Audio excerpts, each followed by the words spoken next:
സിനി ലോഞ്ചിൻ്റെ മറ്റൊരു വീഡിയോയിലേക്ക് സ്വാഗതം.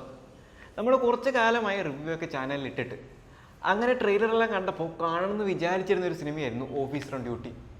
അങ്ങനെ ആ കാത്തിരിപ്പുകൾക്ക് ശേഷം ചിത്രം ഒന്ന് റിലീസായി. എന്താ പറയുക, കുഞ്ചാക്കോ ബോബൻ എന്ന നടൻ വീണ്ടും വീണ്ടും ഞെട്ടിക്കുകയാണ് എന്ന് വേണം പറയാൻ. പടത്തിൻ്റെ മെയിൻ ഹൈലൈറ്റ് കുഞ്ചാക്കോ ബോബൻ എന്ന നടൻ തന്നെയാണ്. ആ ഒരു കുഞ്ചാക്കോ ബോബൻ്റെ ഇൻട്രോ തൊട്ട് പടം കഴിയുന്നിടം വരെ ആ ഒരു ക്യാരക്ടർ ഇങ്ങനെ മെയിൻറ്റെയിൻ ചെയ്തു വളരെ മനോഹരമായിട്ട് തന്നെ അദ്ദേഹം നമുക്ക് മുമ്പിൽ എത്തിക്കുന്നുണ്ട്. ഒരു ചെറിയ പ്ലോട്ടിൽ നിന്നാണ് ചിത്രം ഇത്രയും വലിയൊരു സംഭവങ്ങളിലേക്കൊക്കെ എത്തുന്നത്. അതിലേക്ക് നമുക്കെത്താം. അതിനു മുമ്പ് പറയേണ്ട മറ്റൊരു കാര്യമാണ് ചിത്രത്തിൻ്റെ ബാക്ക്ഗ്രൗണ്ട് മ്യൂസിക്. നല്ല ഹൈല് തന്നെയായിരുന്നു. അത് തിയേറ്ററിൽ തന്നെ കേട്ട് ആസ്വദിക്കേണ്ട ഒന്നാണ്. അത്ര മനോഹരമായിട്ടാണ് അതും ചെയ്തു വെച്ചിരിക്കുന്നത്. ഓരോ സീനിനെ ഇങ്ങനെ എലവേറ്റ് ചെയ്യുന്നതിൽ മ്യൂസിക് വഹിക്കുന്ന പങ്ക് വളരെ വലുതാണ്. പ്രത്യേകിച്ച് ഇതൊരു ക്രൈം ഇൻവെസ്റ്റിഗേഷൻ സിനിമ ആയതുകൊണ്ട് കൂടി തന്നെ നമുക്കറിയാം അത്തരം സിനിമകളിൽ മ്യൂസിക്കിൻ്റെ ഇമ്പോർട്ടൻസ് എത്രമാത്രമാണെന്ന്. പിന്നെ എടുത്തു പറയേണ്ടത് ചിത്രത്തിലെ അഭിനേതാക്കളുടെ മികച്ച പ്രകടനം തന്നെയാണ്. ട്രെയിലറിലെല്ലാം നമ്മൾ കണ്ടതുപോലെ തന്നെ വൈശാഖ് നായരാണ് ചിത്രത്തിലെ പ്രധാന വില്ലനായിട്ട് എത്തുന്നത്. എന്താ പറയുക, നമ്മൾ പണിയെല്ലാം കണ്ടപ്പോൾ അതിലെ സാഗർ സൂര്യനെയൊക്കെ കണ്ടപ്പോൾ നമുക്കൊന്നും പൊട്ടിക്കാൻ തോന്നൂലേ?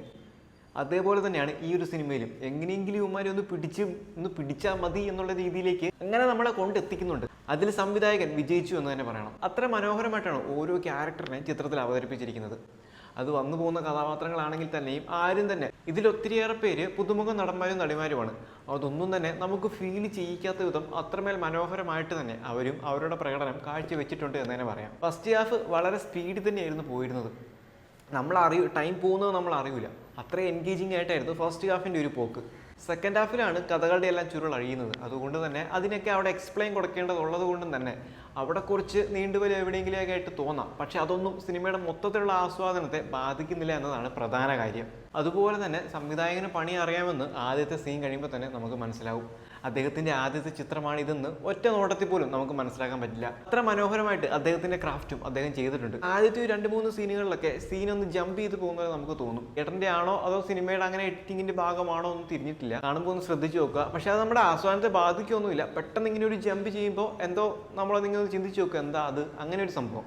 ചിത്രത്തിലേക്ക് വരുമ്പോൾ ഡ്രഗ്സും അതിൻ്റെ യൂസേജൊക്കെ ചിത്രത്തിൽ കാണിച്ചു പോകുന്നുണ്ട്. എന്നാൽ വെറും ഒരു ഡ്രഗിൻ്റെ പേര് നടക്കുന്ന ഒരു കഥയായിട്ടല്ല ചിത്രം പോകുന്നത്. അത് നിങ്ങൾ തിയേറ്ററിൽ കണ്ട് ആസ്വദിക്കേണ്ട കാര്യങ്ങളൊക്കെയാണ്. അതിലേക്ക് വന്നാൽ അത് ചിലപ്പോൾ സ്പോയിലർ ആകാനുള്ള ചാൻസ് വളരെ കൂടുതലാണ്. എടുത്തു പറയേണ്ടത് കുഞ്ചാക്കോ ബോബൻ എന്ന നടനെ തന്നെയാണ്. കുറച്ച് നാളുകളായിട്ട് അദ്ദേഹം തിരഞ്ഞെടുക്കുന്ന കഥാപാത്രങ്ങളൊക്കെ നമുക്ക് കാണുമ്പോൾ മനസ്സിലാവും അദ്ദേഹത്തിൻ്റെ ആ ഒരു ഡിഫറൻസ്. ഓരോ കഥാപാത്രങ്ങളും അദ്ദേഹം തിരഞ്ഞെടുക്കുമ്പോൾ നോക്കുന്ന കാര്യങ്ങൾ അതെല്ലാം തന്നെ ഇവിടെയും നമുക്ക് പ്രകടമാണ്. ആ ഒരു ആദ്യത്തെ സീൻ തൊട്ട് അദ്ദേഹത്തിൻ്റെ ക്യാരക്ടർ എന്താണെന്നുള്ളത് നമുക്ക് മനസ്സിലാവും. എന്താ പറയുക, നമ്മളിങ്ങനെ കണ്ണൂർ സ്ക്വാഡെല്ലാം കണ്ടുകൊണ്ടിരുന്നപ്പോൾ നമ്മൾ ഇടയ്ക്കൊന്ന് വിചാരിച്ച് കാണും ഇതിങ്ങനെ ഒരു വെറും ഒരു ഇൻവെസ്റ്റിഗേഷൻ രീതിയിൽ പോകുമോ എന്നുള്ള രീതിയിൽ. പക്ഷെ അതിനിടയ്ക്ക് ഒരു ആക്ഷനും മാസെല്ലാം കയറ്റിയപ്പോൾ നമുക്ക് കുറച്ചുകൂടെ എൻഗേജിങ്. അതുപോലെ തന്നെയാണ് ഈ ഒരു സിനിമയുടെ പോക്ക് എന്ന് പറയാം. ഓളം വെക്കാനുള്ള സീനുകളെല്ലാം തന്നെ ഈ ഒരു ചിത്രത്തിലുണ്ട്. ഈ അടുത്തായിട്ട് ഇറങ്ങുന്ന മലയാളം പടങ്ങളുടെ എല്ലാം ക്വാളിറ്റി നമുക്ക് മനസ്സിലാവും. അപ്പോൾ അതിനൊപ്പം ചേർത്ത് വെക്കാൻ പറ്റിയൊരു ചിത്രം കൂടിയാണ് ഓഫീസർ ഓൺ ഡ്യൂട്ടി എന്ന് പറയുന്ന ഈ ഒരു ചിത്രവും.